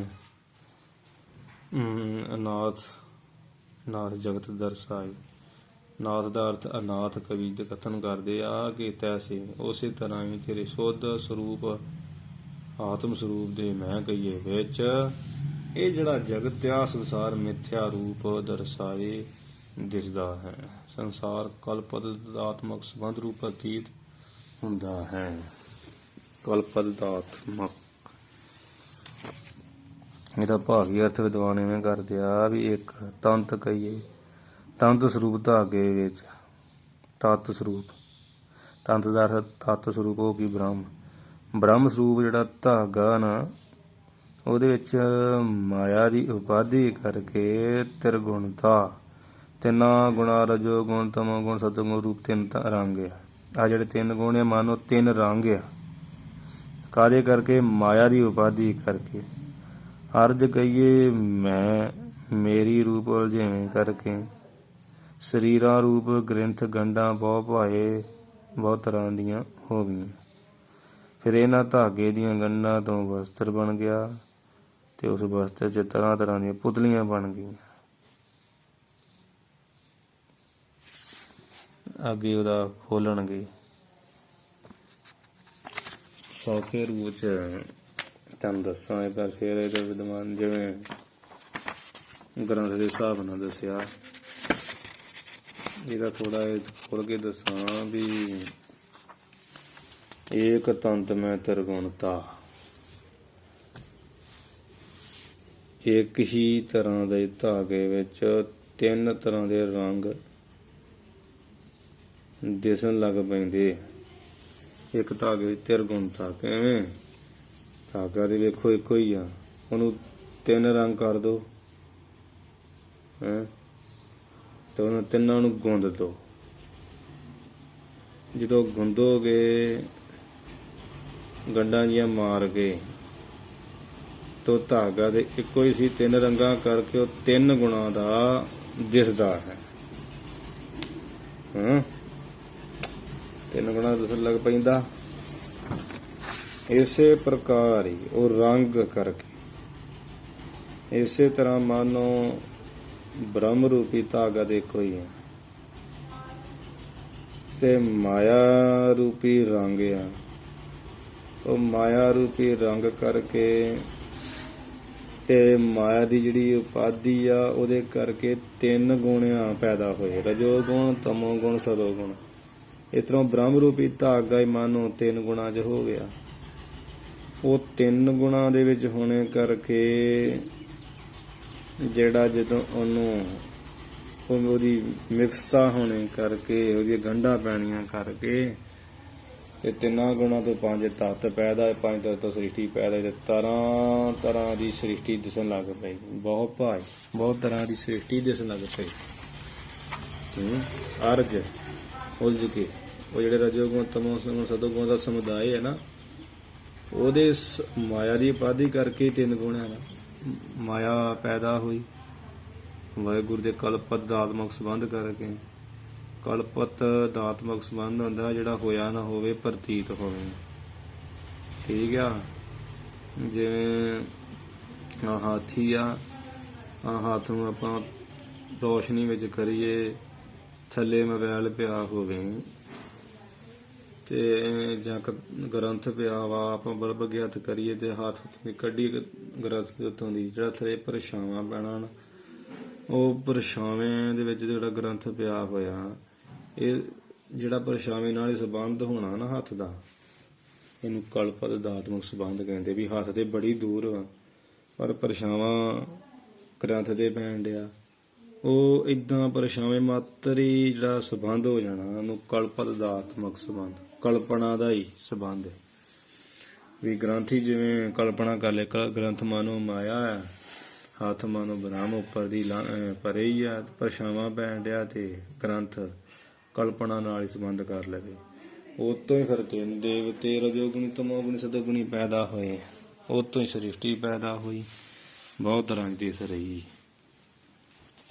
ਹਾਂਜੀ, ਬ੍ਰਹਮ ਰੂਪੀ ਧਾਗਾ ਵਾ ਤੇ ਮਾਇਆ ਰੂਪੀ ਉਪਾਧੀ, ਰੰਗ ਮਨ ਮਾਇਆ ਜਿਹੜੀ ਰੰਗ ਆ, ਤੇ 3 ਜਿਹੜੇ ਗੁਣ ਆ ਉਹ ਮਾਨੋ ਵੀ ਉਹ 3 ਗੁਣ ਬਹੁਤ ਤਰ੍ਹਾਂ ਦੇ ਸਰੇ ਪਾਏ। ਉਹ 3 ਗੁਣਾਂ ਦਾ ਫਿਰ ਅੱਗੇ ਬਣੇ ਜੀਵ ਰੂਪ, ਜਿਹੜੀਆਂ ਗੰਢਾਂ ਬਣ ਗਈਆਂ। ਜਿਵੇਂ ਧਾਗੇ ਵਿੱਚ ਗੰਢਾਂ ਤਰ੍ਹਾਂ ਤਰ੍ਹਾਂ ਦੀਆਂ ਦਿਖਦੀਆਂ ਨਾ, ਜਿੰਨੇ ਵਾਲ ਜੇ ਪਾਏ ਹੁਣ ਕਿੰਨੇ ਦਿਖਦੇ, ਇਸੇ ਤਰ੍ਹਾਂ ਜੀਵ ਰੂਪੀ ਗੰਢਾਂ ਦਿਖਦੀਆਂ। ਹੈ ਧਾਗਾ ਇੱਕ ਹੀ ਹੈ ਵਿੱਚ, ਤੈਸੇ ਸੁੱਧ ਸਰੂਪ ਮੈਂ, ਤੇ ਇਸੇ ਤਰ੍ਹਾਂ ਤੇਰੇ ਸੁੱਧ ਸਰੂਪ ਦੇ ਵਿੱਚ ਕਵੀ ਨਾਥਪੁਰੀ ਜੀ ਕਹਿੰਦੇ ਵੀ ਜਗਤ ਦਿਸਣ ਡਿਆ। ਗੰਢਾਂ ਰੂਪ ਜਿਹੜੇ ਜੀਵ ਨਾ ਦਿਸਣ ਦੇ ਤੇਰੇ ਸਰੂਪ ਵਿੱਚ, ਤੇਰਾ ਆਤਮਾ, ਤੇਰਾ ਬ੍ਰਹਮ ਰੂਪ ਹੈ, ਬ੍ਰਹਮ ਤੇਰਾ ਇੱਕ ਧਾਗਾ ਰੂਪ ਆ। ਇਹ ਇੱਕ ਸੂਤ ਸਭ ਜਗਤ ਬਰੋਏ, ਬ੍ਰਹਮ ਇੱਕ ਸੂਤ ਦੀ ਨਹੀਂ ਆ, ਤੇ ਜੀਵ ਰੂਪੀ ਮਣਕੇ, ਗੰਢਾਂ ਰੂਪੀ ਮਣਕੇ ਪਰੋਏ ਹੋਏ ਧਾਗੇ। ਜਿਵੇਂ ਇੱਕ ਹੀ ਧਾਗਾ ਹੋਵੇ ਤੇ ਉਹਨੂੰ 150 ਗੰਢ ਮਾਰ ਲਓ ਤੇ ਉਹ ਗੰਢਾਂ ਦਿਖ ਜਾਣੀਆਂ, ਗੰਢਾਂ ਵੱਖੀਆਂ ਦੇ ਰੂਪ ਵਿੱਚ ਦਿਖਣੀਆਂ ਵੀ ਆਹ ਗੰਢਾਂ ਵਾ, ਧਾਗਾ ਇੱਕੋ ਹੀ ਹੈ। ਗੰਢਾਂ ਜਿਹੜੀਆਂ ਜੀਵ ਆ, ਧਾਗਾ ਬ੍ਰਹਮ ਹੈ। ਤੇ ਉਹ ਰੰਗ ਰੰਗ ਦੇ ਦਿਖਦੇ। ਗੰਢਾਂ ਧਾਗੇ ਨੂੰ ਰੰਗ ਕੀਤਾ 3 ਤਰ੍ਹਾਂ ਦਾ, ਧਾਗਾ ਇੱਕੋ ਹੀ ਆ।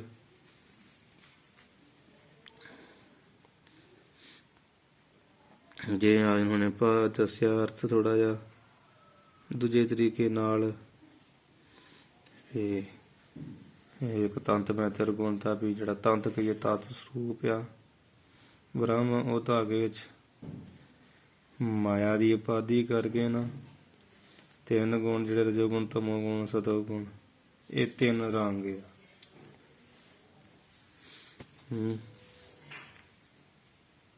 ਇਹ 3 ਰੰਗ ਆ ਤੇ ਉਹਦੇ ਉਲਝੇਵੇਂ ਕਰਕੇ ਨਾ 3 ਰੰਗਾਂ ਦੇ ਕਰਕੇ ਸਰੀਰ ਰੂਪੀ ਗੰਢਾਂ ਬਹੁਤ ਤਰ੍ਹਾਂ ਨਾਲ ਹੋ ਗਈਆਂ ਤਿੰਨਾਂ ਧਾਗਿਆਂ 'ਚ। ਤਿੰਨ ਧਾਗੇ ਕਿਹੜੇ ਆ? ਰਜੋਗੁਣ, ਤਮੋਗੁਣ, ਸਤੋਗੁਣ। ਮਾਇਆ ਰੂਪੀ ਤੇ ਰੰਗ ਚੜਿਆ ਹੋਇਆ ਵਾ, ਮਾਇਆ ਤੋਂ ਪੈਦਾ ਹੋਏ ਆ ਤਿੰਨ ਗੁਣ। ਤੇ ਉਹ ਜਿਹੜੀਆਂ ਗੰਢਾਂ ਪਈਆਂ ਹੋਈਆਂ ਨਾ, ਉਹ ਮਾਨੋ ਜੀਵ ਰੂਪੀ ਗੰਢਾਂ ਪਈਆਂ ਹੋਈਆਂ ਤਿੰਨਾਂ ਧਾਗਿਆਂ 'ਚ। ਬ੍ਰਹਮ ਰੂਪੀ ਧਾਗੇ ਜੀ, ਉਹ ਜਿਹੜੇ ਗੰਢਾਂ ਜੀਵ ਰੂਪੀ ਗੰਢਾਂ ਦਿਸ ਰਹੀਆਂ ਬਹੁਤ ਤਰ੍ਹਾਂ ਨਾਲ ਤੇਰੇ ਸੁੱਧ ਸਰੂਪ ਦੇ ਵਿੱਚ। ਦੋਹਰਾ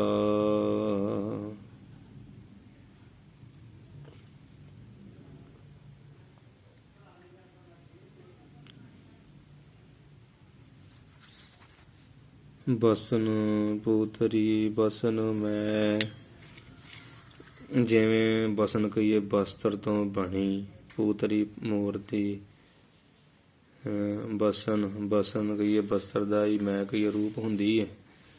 ਨਾਨਾ ਅੰਗ ਅਨੂਪ, ਭਾਵੇਂ ਨਾਨਾ ਕਹੀਏ ਅਨੇਕ ਤਰ੍ਹਾਂ ਦੇ ਅਤਿਅੰਤ, ਅਨੂਪ ਕਹੀਏ ਪ੍ਰਮਾਦ ਰਹਿਤ, ਭਾਵੇਂ ਸੁੰਦਰ ਅੰਗ ਹੁੰਦੇ ਹਨ।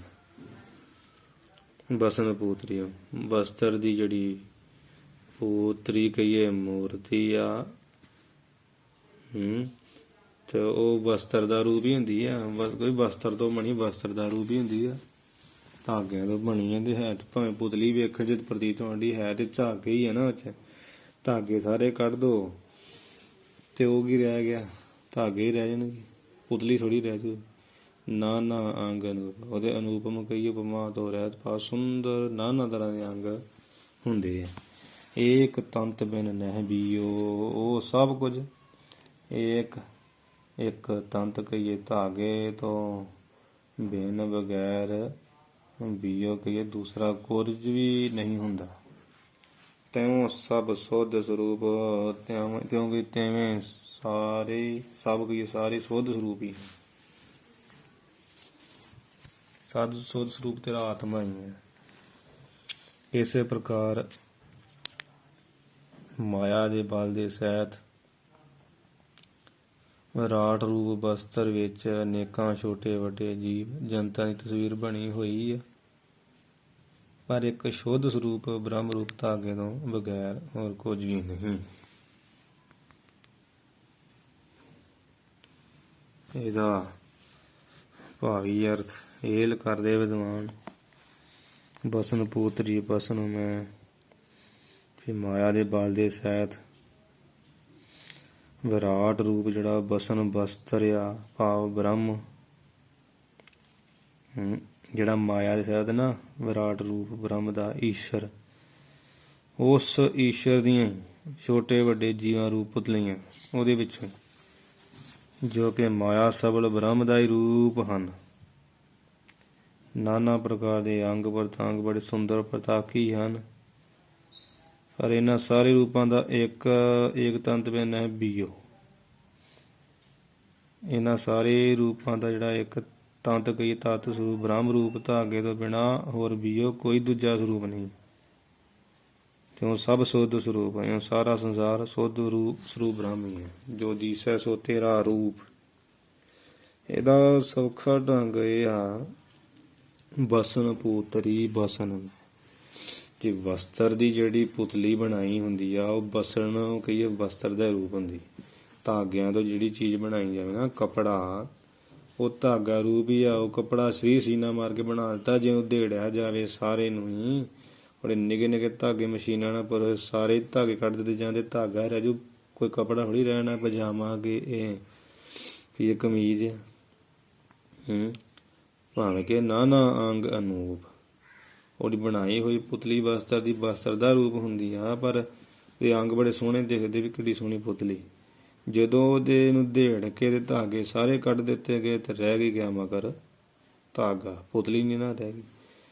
ਇਸੇ ਤਰ੍ਹਾਂ ਬ੍ਰਹਮ ਰੂਪੀ ਧਾਗੇ ਤੋਂ ਹੀ ਤਰ੍ਹਾਂ ਤਰ੍ਹਾਂ ਦੇ ਸਰੀਰਾਂ ਰੂਪ ਛੋਟੇ ਛੋਟੇ ਜਿਹੜੇ ਨਾ ਛੋਟੇ ਵੱਡੇ ਜੀਵ ਨਾਨਾ ਤਰ੍ਹਾਂ ਦੇ ਬਣੇ ਹੋਏ ਤੇ ਇਹਨਾਂ ਦੇ ਅੰਗ ਪ੍ਰਤੰਗ ਦਿਸਣ ਦੇ, ਕੋਈ ਸ਼ੇਰ, ਕੋਈ ਬੱਕਰੀ, ਕੋਈ ਗਾਂ। ਤੇ ਜਦੋਂ ਬ੍ਰਹਮ ਰੂਪੀ ਧਾਗਾ ਵਿੱਚੋਂ ਨਿਕਲ ਗਿਆ ਤੇ ਉਹ ਸਭ ਕੁਝ ਹੀ ਵਸਤਰ ਦਾ ਰੂਪ ਜਿਹੜਾ ਵਸਤਰ ਸੀ ਉਹ ਧਾਗਾ ਬਣਿਆ, ਧਾਗੇ ਤੋਂ ਵਸਤਰ ਬਣਿਆ। ਉਹ ਜਦੋਂ ਧਾਗੇ ਸਾਰੇ ਕੱਢਦੇ ਧਾਗਾ ਰਹਿ ਗਿਆ, ਵਸਤਰ ਕੋਈ ਰਹਿ ਨਾ ਗਿਆ। ਮਤਲਬ ਇੱਕ ਤੰਤ, ਇੱਥੇ ਤੰਤ ਹੈ ਨਾ, ਧਾਗੇ ਤੋਂ ਬਿਨਾਂ ਦੂਜਾ ਕੋਈ ਨਹੀਂ। ਉਹ ਵੇਖਣ 'ਚ ਹੀ ਪੁਤਲੀ ਦਿਖੇਗੀ। ਇਸੇ ਤਰ੍ਹਾਂ ਬ੍ਰਹਮ ਰੂਪੀ ਧਾਗੇ ਤੋਂ ਬਿਨਾਂ ਕੋਈ ਨਹੀਂ ਆ, ਬਸ ਸੁੱਧ ਸਰੂਪ ਬ੍ਰਹਮ ਹੀ ਹੈ।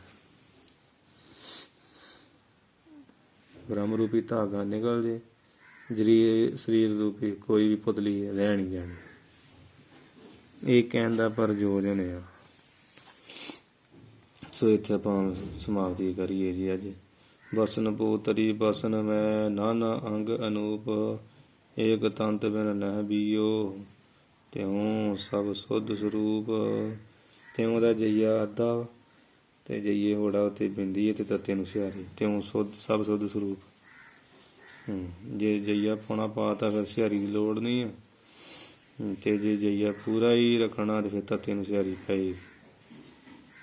ਹਾਂਜੀ, ਪੁਰਾਤਨ ਖਰੜਿਆਂ 'ਚ ਪਾਠ ਤੰਤ ਦੇ ਤੱਤੇ ਨੂੰ ਔਂਕੜਿਆ ਤੇ ਬੀਓ ਪਾਠ ਕਈ ਵਿਦਵਾਨ ਬੱਬੇ ਪਿਆਰੀ ਊੜਾ ਖੁੱਲਾ ਕਰਕੇ ਬੀਓ ਕਰ ਦਿੰਦੇ ਉਚਾਰਨ ਵਾਸਤੇ। ਉਹਦੇ ਸ਼ੁੱਧ ਪਾਠ ਬੱਬੇ ਸਿਆਰੀ ਜਈਏ ਹੋੜਾ ਉੱਥੇ ਬਿੰਦੀ ਬੀਓ। ਇੱਕ ਧਾਗੇ ਤੋਂ ਬਿਨਾਂ ਕੋਈ ਨਹੀਂ ਆ, ਕਿਉਂ ਸਭ ਜਿਵੇਂ ਇੱਕ ਧਾਗੇ ਤੋਂ ਬਿਨਾਂ ਉਹ ਪੁਤਲੀ ਵਿੱਚ ਕੁਝ ਨਹੀਂ ਆ, ਉਹ ਸਾਰੇ ਧਾਗੇ ਕੱਢ ਦਿਓ ਤੇ ਪੁਤਲੀ ਖਤਮ ਹੋ ਜਾਂਦੀ, ਧਾਗੇ ਰਹਿ ਜਾਂਦੇ। ਤਿਵੇਂ ਸਭ ਸੁੱਧ ਸਰੂਪ ਬ੍ਰਹਮ ਸਰੂਪ ਹੀ ਹੈ ਸਾਰੇ ਪਾਸ। ਬ੍ਰਹਮ ਰੂਪੀ ਧਾਗਾ ਹੀ ਆ, ਉਹ ਤੋਂ ਬਿਨਾਂ ਹੋਰ ਕੁਝ ਨਹੀਂ ਹੈ। ਤੁਧ ਬਿਨ ਦੂਜਾ ਨਾਹੀਂ ਕੋਇ, ਤੂੰ ਕਰਤਾਰ ਕਰੇ ਸੋ ਹੋਏ। ਤੂੰ ਦਰਿਓ ਸਭ ਤੁਝ ਹੀ ਮਾਹੇ, ਤੁਝ ਬਿਨ ਦੂਜਾ ਕੋਈ ਨਾ। ਇਸ ਤਰ੍ਹਾਂ ਸਭ ਗੋਬਿੰਦ ਹੈ, ਸਭ ਗੋਬਿੰਦ ਹੈ, ਗੋਬਿੰਦ ਬਿਨ ਨਹੀਂ ਕੋਈ। ਕੋਈ ਪੁਤਲੀ ਨਹੀਂ ਆ। ਇਹ ਆਪ ਜੀ ਨੂੰ ਦੱਸਿਆ ਨਾ, ਇਹਦੇ ਐਵੇਂ ਹੀ ਆ, ਏਕ ਸੂਤ ਸਭ ਜਗਤ ਪਰੋਏ। ਸੂਤ ਇੱਕੋ ਹੀ ਆ, ਬ੍ਰਹਮ ਰੂਪੀ ਸੂਤ ਧਾਗਾ ਵਾ ਤੇ ਜੀਵਾਂ ਰੂਪੀ ਮਣਕੇ ਵਿੱਚ ਪਰੋਏ ਹੋਏ। ਵਾਹਿਗੁਰੂ ਜੀ ਕਾ ਖਾਲਸਾ, ਵਾਹਿਗੁਰੂ ਜੀ ਕੀ ਫਤਿਹ।